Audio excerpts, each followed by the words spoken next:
Pokemon first introduced Mega Evolution in Gen 6, and it was the first unique generation mechanic that would later become a staple in every Pokemon game. Out of the initial 48 Megas, there are some that are insanely OP, and some Pokemon you're better off just not Mega Evolving.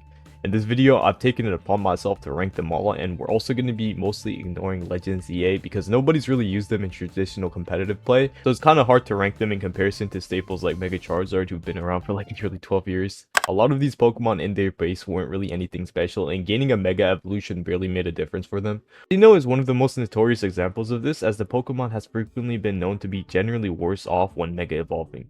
Audino gains 40 plus in both of its defense stats and a minuscule 20 in its special attack. It also loses out on its base ability Regenerator or Healer, which is significantly weaker and only really viable in double battles, which are a staple for most competitive Pokemon tournaments, but since there's a 30% chance for it to trigger on a mediocre Pokemon, there really isn't a reason to use Audino. Mega Camerupt is ranked in the ZUBL tier on Smogon, which is one above the worst tier, ZU.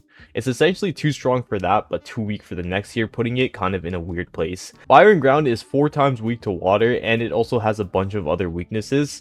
Due to that, and its base speed of 20, which is lower than normal Camerupt, it kinda just gets outclassed by other Pokemon that can do the same thing. Mega Steelix is a textbook example of a Pokemon's Mega Evolution being as good as its base form. Steelix is a tanky wall-type Pokemon with high HP and high physical defense, and it benefits greatly from items like Leftovers, which let it continuously heal throughout the battle. A lot of the times a Mega Stone just feels like a waste on Steelix, as you'd get a very similar effect with Leftovers.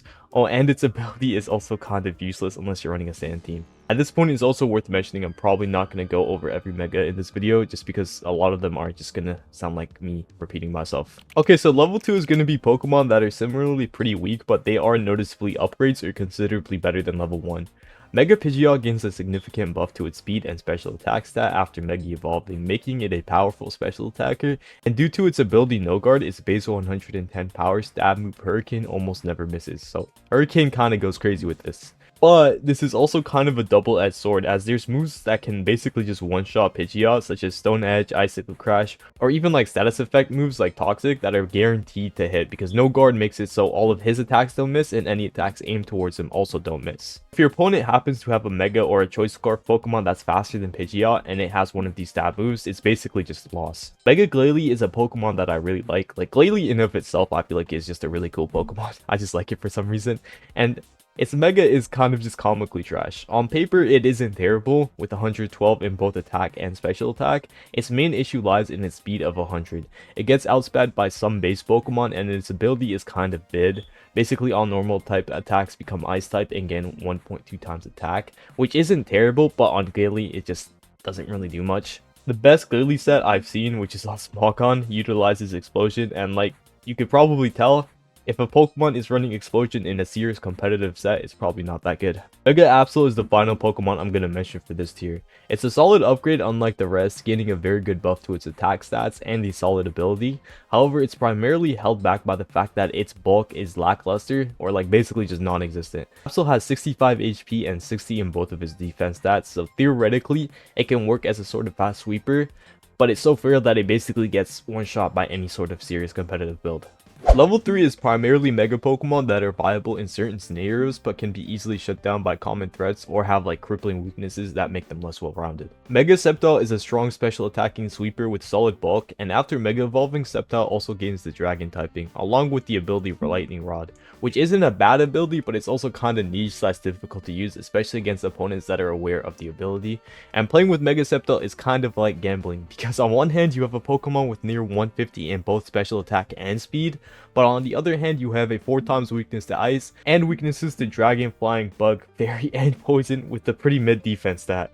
It can definitely work in some scenarios, but it's pretty risky to use. Mega Altaria has the unique typing of dragon and fairy, 2 polar opposites that we rarely see used together. Its stat spread after Mega Evolution is fairly balanced, so you can run Altaria as almost anything. This can be somewhat of a double-edged sword since it doesn't particularly do anything good, but due to its strong defensive typing, Mega Altaria does have its fair uses. It's a lot more viable as a setup threat, so with something like Dragon Dance, it also gains sweep potential, though it is very risky and doesn't work against experienced players and primarily gets shut down by Ice, Steel, and Poison type attackers. Mega Ampharos lowers its speed stat by 10 points while providing it with insane bulk and damage output. Defensively, Mega Ampharos isn't terrible with only 5 weaknesses, and its typing of Dragon plus Electro gives it a really good move pool of special attacks to pick from. Generally speaking though, in Pokemon, speed is king. You'll see this time and time again in competitive play. Faster Pokemon just dominate, and being slower leaves Ampharos pretty vulnerable to strong ground, ice, and fairy type threats, and especially against bulkier ground types. Level 4 is going to primarily consist of Mega Pokemon that are used in the OU category or near OU. So basically we're moving past the trash Megas into the actually good ones. First off, we have Mega Charizard, and there's two of them obviously, and both of them are pretty good. I personally prefer using Mega Charizard Y, which is the special attacker. Its ability Drought is really good as it makes fire type moves do more damage, and when you factor in Mega Charizard Y's inherent 160 special attack plus Drought plus Stab, it can do insane amounts of damage with special fire attacks. And I also really like to run Solar Beam, which is 120 base damage, and it doesn't need to charge due to the sunlight. And this is really good coverage for basically all of Charizard's weaknesses.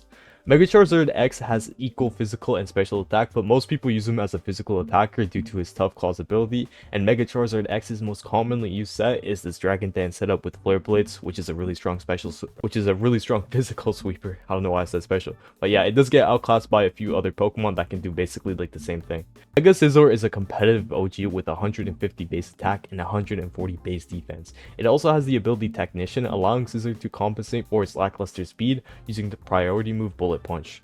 Technician plus Stab makes Bullet Punch do roughly 90 base damage, and you can further boost this with like Swords Dance or other setup moves. Now obviously this does kind of make Scizor one-dimensional, and it does get outshined by more diverse Pokemon, which forces us to leave it at level 4. Mega Gardevoir has insanely high 165 in its special attack and 135 in its special defense. Its HP and defense and normal attack are pretty low, which make Gardevoir one-dimensional in its matchups. If used properly and in the right circumstances, it can definitely feel overwhelming, but most OU teams always have an answer for this, so it's not really that consistent. It's kind of in like a weird state of being barely strong enough for OU and too strong for UU.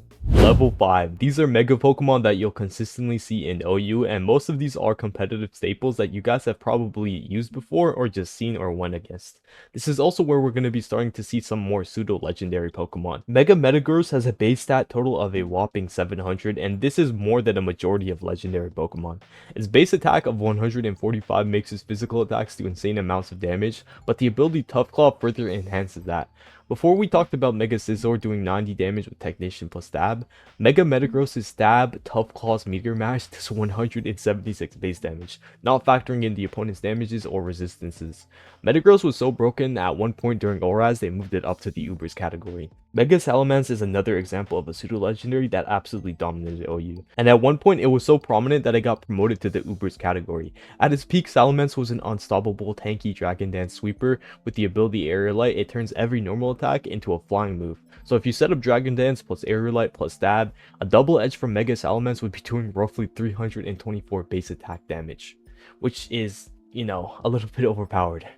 Unlike Metagross though, Salamence did have the caveat of taking recoil, but with his insane speed stat, this was still a monster of a Pokemon to go up against. Mega Mawile has a base stat total of 480, which on the surface is pretty trash, especially compared to the other level 5s, but when it Mega Evolves, it gains the ability Huge Power, which doubles its attack stat to 210, and this is a higher base attack stat than Mega Rayquaza. Like the Pokemon mentioned before it, Mawile at a certain point was also banned to Ubers for a bit due to how overwhelming certain sets were. The best way to use this Pokemon is with priority moves like Sucker Punch or Trick Room sets that take advantage of its low speed stat. Before we wrap this section up, I also want to give an honorable mention to a few Pokemon that are worthy of this video and easily also fit into level 5. Mega Lucario with adaptability, Speed Boost Mega Blaziken, and Mega Latios/Latias. And there's probably a few more, but let's move on. Level 6 is reserved for Pokemon that are so broken that they literally broke the game. Starting off with Mega Gengar, who was banned instantly. Like before the game even released, he was banned from competitive due to his ability Shadow Tag. And unlike other Shadow Tag users, Mega Gengar stats are actually good enough to fully utilize its ability. Some notably broken Mega Gengar sets include the Perislong Substitute Stall Gengar. It can also just be used as an offensive trapper. Sending out Gengar against favorable matchups or Pokemon without answers to Gengar essentially just guarantees you the win. It's kind of just like a cheat code. Mega Kangaskhan is another example of a really good Pokemon turning into a fucking monster due to an insanely overpowered ability.